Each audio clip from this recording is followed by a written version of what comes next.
subscribe and click on the bell icon to be the first to see the latest videos. Hi guys, welcome back to Baby Zone. आज एक फिर से बहुत ही important topic है हमारे video का, which is when should you replace baby bottles.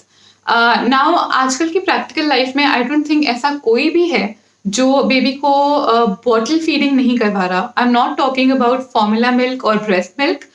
It doesn't matter कि आप बेबी को कौन सा मिल्क दे रहे हैं, बट आई एम श्योर कि 90% of the people start giving bottles to their babies at a very early age. So हम सबको ये तो पता है कि हमें कौन सी bottles यूज करनी है. That is not what I'm going to be talking about in this video. लेकिन most of us don't know कि बेबी bottles और bottles की nipples को replace करना is very very important to maintain hygiene. और baby की health के लिए भी बहुत इंपॉर्टेंट है कि निपल्स और बॉटल्स को स्पेसिफिक टाइम के बाद चेंज कर दिया जाए.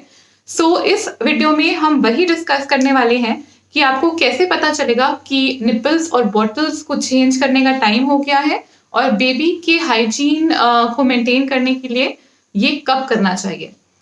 अगर आपको ये वीडियो पसंद आए, please don't forget to like, comment and subscribe, and also check out our page on Instagram. The ID is BabyZone. Come, let's begin the video.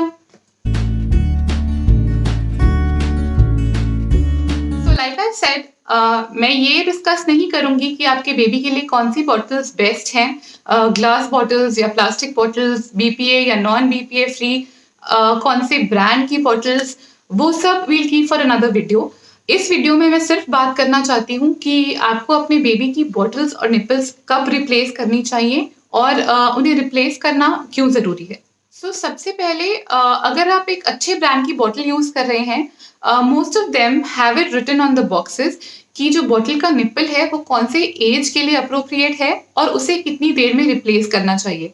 For example, I have always used Philips Avent की bottles for my baby.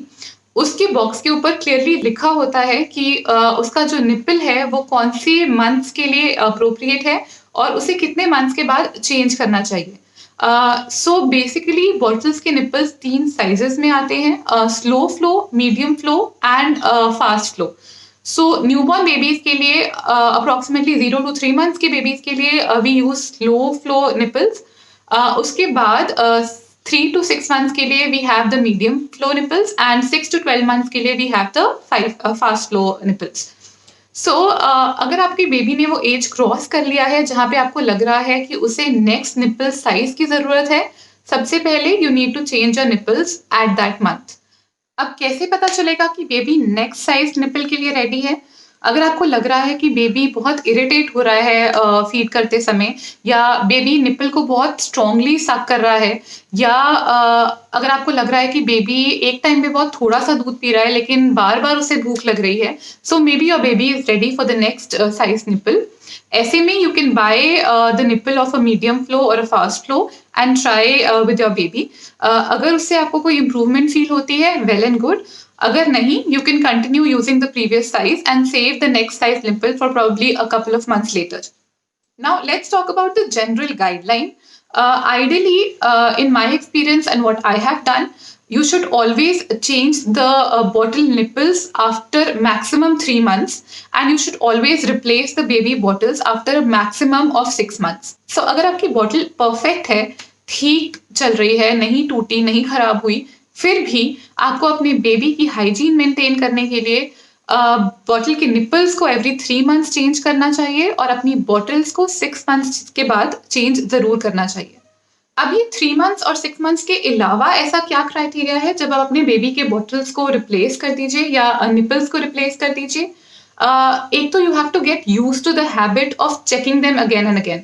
बहुत बार ऐसा होता है कि out of habit हम बस bottles धोते हैं, उन्हें स्टेरिलाइजर में डाल देते हैं एंड उसे यूज करना कंटिन्यू करते रहते हैं. We don't actually stop and observe the changes in the nipples and the bottles.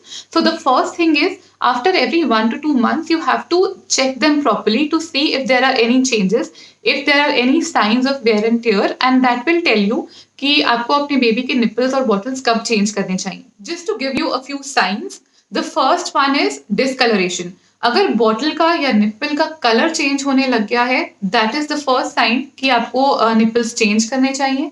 Secondly, अगर बॉटल या निपर पे आपको कहीं भी कट्स या ब्रूजेस नजर आ रहे हैं, चेंज देम इमीडिएटली।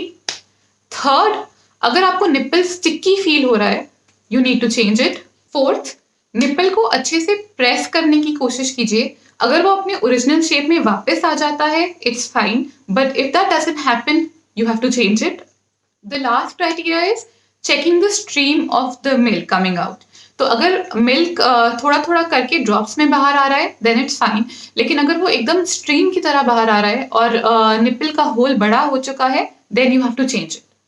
इसी टॉपिक से related I will also like to address another question कि फॉर्मूला फीडिंग में और ब्रेस्ट फीडिंग में बॉटल्स में क्या फ़र्क होता है। सो बेसिकली बॉटल्स में कोई फ़र्क नहीं होता, बट निप्पल के साइज में ज़रूर फ़र्क होता है। If you are giving formula feed to your baby, तो जो भी ब्रांड की बॉटल आप यूज़ कर रहे हैं, अगर वो अच्छा ब्रांड है तो उस पर ज़रूर लिखा होगा कि जो निप्पल है वो कौन से मंथ के बेबी के लिए आइडियल है। लेकिन जब आप ब्रेस्ट मिल्क अपने बेबी को दे रहे हैं, प्लीज़ टेक केयर कि बॉटल के निप्पल का जो फ्लो है वो स्लो ही रहे।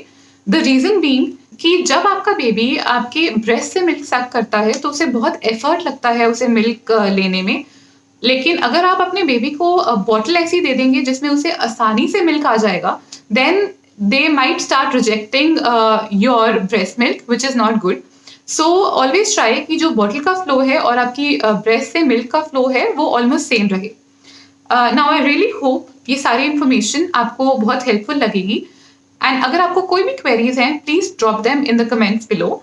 Until next time, happy parenting and thank you for watching.